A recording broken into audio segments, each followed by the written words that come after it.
ہمیشہ اللہ اللہ کہتا ہے، ہر دن اللہ اللہ کہتا ہے، یعنی یہ غریب آدمی ہے، یہ کبھی اچھا کھانا نہیں کھایا ہے، اچھا محل میں نہیں رہا ہے، عمدہ بچھونا میں نہیں سویا ہے، وہ امیر آدمی جو ہے اس غریب کو دعوت دے کر کے بلایا ہے اور اپنے محل میں آ کر کے اعلان کر دیا ہے،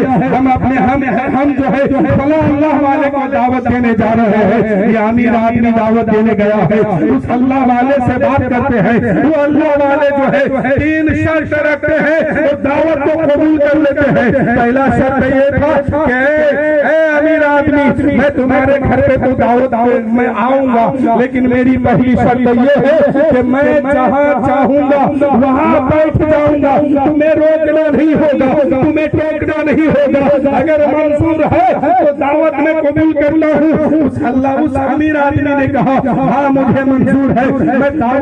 دعوت دے رہا ہوں، آپ جہاں چاہیں گے وہیں بیٹھیں گے، میں آپ کو منع نہیں کروں گا۔ اس بات کو لکھا گیا ہے۔ اس کے بعد اللہ والے نے کہا دوسری شرط لکھو۔ اس امیر آدمی نے کہا حضرت دوسری شرط کیا ہے؟ اس اللہ والے نے کہا کہ میری دوسری بات یہ ہے کہ میں جو چاہوں گا وہی کھاؤں گا۔ وہ امیر آدمی سوچ رہا تھا یہ اللہ والے ہیں، غریب آدمی ہے، ہمیشہ سوکھی روٹی کھایا ہے، آج میرے محل میں آئے گا، کبھی پلاؤ کھائے گا، بریانی کھائے گا، عمدہ کھانا کھائے گا، عمدہ بچھونا میں بیٹھے گا۔ وہ امیر آدمی نے لکھ لیا اس بات کو بھی۔ وہ اللہ والے کہتے ہیں اب میری تیسری بات کو لکھو۔ وہ امیر آدمی کہتا ہے بولیے آپ کی تیسری بات کیا ہے؟ وہ امیر آدمی نے کہا وہ اللہ والے جواب دیتے ہیں میری تیسری بات یہ ہے کہ ہم جو کریں گے وہ آپ کو بھی کرنا ہوگا، ہم جو کر کے دکھائیں گے وہ آپ کو بھی کرنا ہوگا۔ یہ امیر آدمی تھا،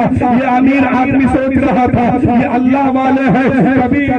یہ اللہ والے ہیں، یہ نماز پڑھتے ہیں مجھے بھی نماز پڑھنے کہیں گے، یہ روزہ رکھتے ہیں مجھے بھی رکھنے کہیں گے، یہ قرآن پاک کی تلاوت کرتے ہیں مجھے بھی کرنے کہیں گے، یہ اللہ کی پاکی بیان کرتے ہیں مجھے بھی کرنے کہیں گے۔ اس امیر آدمی کو پتہ نہیں تھا،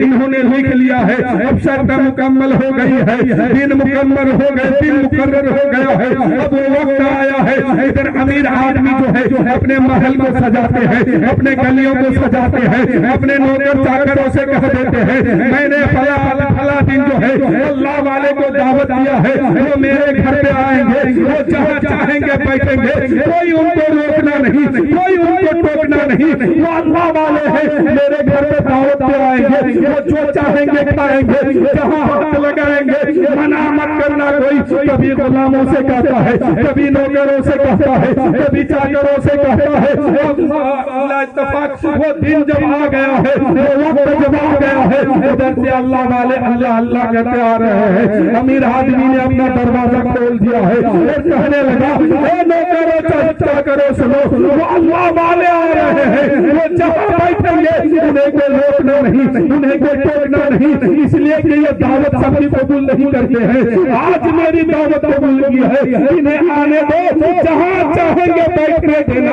وہ اللہ والے آ گئے ہیں، دروازے کے اندر قدم رکھا ہے، جہاں پر سارے لوگ چپل جوتا اتارتے ہیں وہی اللہ والے بیٹھ جاتے ہیں۔ اب یہ امیر آدمی پریشان ہے کہ میں سوچ رہا تھا یہ غریب آدمی ہے، اللہ والا ہے، اللہ کا محبوب بندہ ہے، یہ کبھی عمدہ محل میں نہیں آیا ہے، عمدہ بچھونا میں نہیں بیٹھا ہے۔ میں نے سمجھا کہ عمدہ محل میں آئیں گے، میں نے سمجھا کہ عمدہ بچھونا میں بیٹھیں گے، صوفہ اور گدا میں بیٹھیں گے، لیکن یہاں تو معاملہ الٹا ہو گیا ہے، جہاں پر لوگ جو ہے